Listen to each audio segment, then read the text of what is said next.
A Rússia disse hoje que o ataque com um míssil hipersônico registrado ontem na Ucrânia foi um alerta a um Ocidente imprudente, usando aí as palavras do próprio Kremlin. Aliados da OTAN vão se reunir na terça-feira para discutir o lançamento que elevou as tensões lá no leste europeu. O Américo Martins está acompanhando esse caso desde ontem com a gente e traz mais detalhes de como anda a coisa por aí. Explica para a gente, Américo. Melhorou um pouquinho o clima de tensão que a gente viu ontem, porque teve algumas informações desencontradas, tinha aquela ideia, olha, um míssil que pode carregar arma nuclear. Depois a gente viu algum recuo em algumas declarações, olha, não era bem assim, talvez fosse um armamento de médio alcance. Explica pra gente essa polêmica e principalmente traz pra gente em que pé que está hoje, neste momento, essa escala de tensão nesse conflito lá na Ucrânia. Bem-vindo.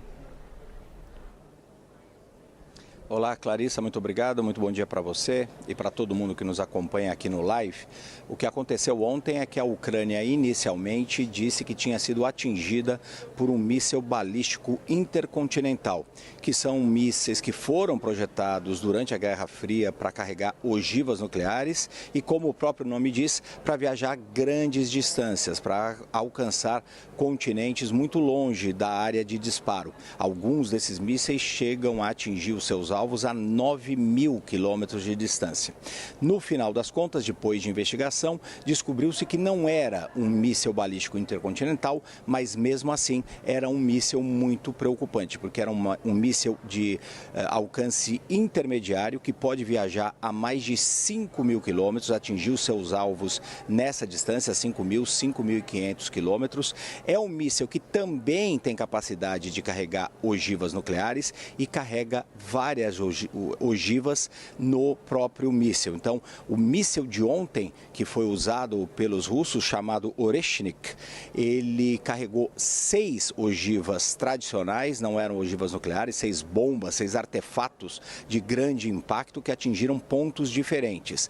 Foi a primeira vez na história das guerras, Clarissa, que um míssil desse tipo, que teria capacidade de usar, de levar ogivas nucleares, mas levou ogivas tradicionais, convencionais, mas 6 ogivas juntas. Esse tipo de míssil não tinha sido utilizado, segundo os especialistas militares, em nenhum conflito anterior. É uma clara mensagem do Kremlin para o Ocidente e para a Ucrânia de que a Rússia tem um vasto arsenal militar, inclusive com esses mísseis intermediários e também outros mísseis como o míssil balístico intercontinental, e que eles poderiam atingir não só qualquer cidade na Ucrânia, como eles vêm fazendo com outros tipos de armamento desde o início da guerra, mas também poderiam atingir qualquer cidade na Europa e também muitas cidades nos Estados Unidos. O próprio Kremlin disse isso claramente, como você lembrou. Hoje, o porta-voz do presidente Vladimir Putin,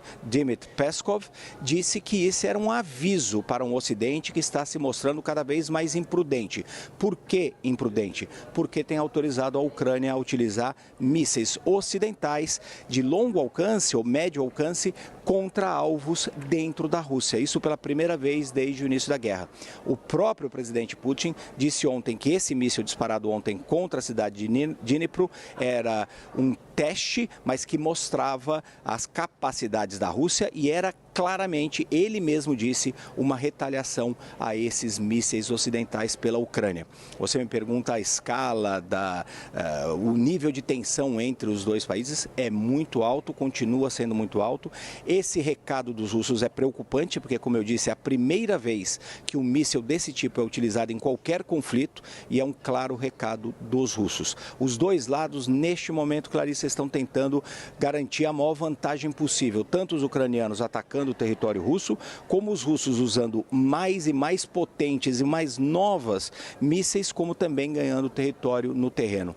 Tudo porque o presidente eleito dos Estados Unidos, Donald Trump, assume no dia 20 de janeiro, disse que pretende e conseguiria resolver essa guerra, acabar com essa guerra em 24 horas, mas não explicou como. Então os dois lados estão tentando ter a posição mais forte possível para eventuais negociações ou eventuais novas disputas com a nova presidência dos Estados Unidos.